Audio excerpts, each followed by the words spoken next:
పెద్ద కొడబ్గల్ మండల కేంద్రంలో పార్లమెంట్ ఎన్నికల ప్రచారంలో భాగంగా నిర్వహించిన రోడ్ షోలో ఎమ్మెల్యే తోట లక్ష్మీకాంతారావు మాట్లాడుతూ మండలంలో జూనియర్ కళాశాల లేదని త్వరలోనే ఉన్నత విద్యా సంస్థలు తీసుకువస్తానని హామీ ఇచ్చారు. బీజేపీ, బీఆర్ఎస్ పార్టీలకు ఓటుతో బుద్ధి చెప్పాలని ఎంపీ అభ్యర్థి సురేష్ షెట్కార్కి మద్దతు పలికి అత్యధిక మెజార్టీ ఇవ్వాలన్నారు.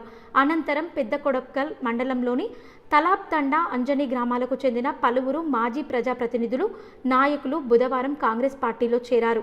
వారికి ఎంపీ అభ్యర్థి సురేష్ షెట్కార్, ఎమ్మెల్యే తోట లక్ష్మీకాంతారావు పార్టీ కండువాలు కప్పి స్వాగతించారు. ఈ కార్యక్రమంలో ఎంపీ అభ్యర్థి సురేష్ షెట్కార్, రాష్ట్ర ఆగ్రో ఇండస్ట్రీస్ చైర్మన్ కాసుల బాలరాజు, మండల అధ్యక్షుడు మహేందర్ రెడ్డి, నాయకులు, కార్యకర్తలు పాల్గొన్నారు.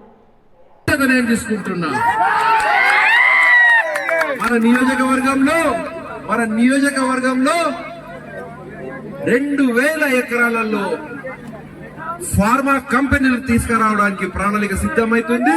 దాంట్లో మన పిల్లలు ప్రతి ఒక్కరికి ఉద్యోగం వస్తుంది. ఆ బాధ్యత నాదే. అయితే పెద్ద కొడబ్గల్లో జూనియర్ కాలేజ్ కూడా లేని విషయం మీకు అందరికీ తెలుసు. పెద్ద కొడబ్గల్లో జూనియర్ కాలేజే కాదు, నేను ఉన్నత విద్యా సంస్థలు తీసుకొచ్చి మన పిల్లలు ఉన్నత చదువులు చదవలాగా నా బాధ్యతకు నేను తీసుకుంటా. ఈ రోజు మీ ముందు నిలబడుతున్నా, మీ రుణం తీసుకోవడానికి నేనున్నా. కాబట్టి చేతి గుర్తుగా ఓటేసి సురేష్ అన్నను గెలిపించి ఇక మనము సోనియా గాంధీ నాయకత్వంలో ఢిల్లీలో అధికారము చేపట్టబోతున్నాం, ప్రభుత్వాన్ని ఏర్పాటు చేయబోతున్నాం మిత్రులారా. కాబట్టి మీరందరూ ఓటేయాలి. మరొకసారి చెప్తున్నా, మీరందరూ ఈ సమయంలో కాంగ్రెస్ పార్టీకి మీరు అండగా ఉండి కాంగ్రెస్ పార్టీని ముందుకు తీసుకెళ్లాలని చెప్పేసి మనం చేస్తున్నా. ఈ రోజు మిమ్మల్ని చూస్తుంటే ఒక షాయరీ గుర్తొస్తున్నది.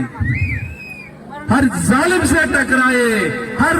से टकराए ऐसी आंधी बनाऊंगा.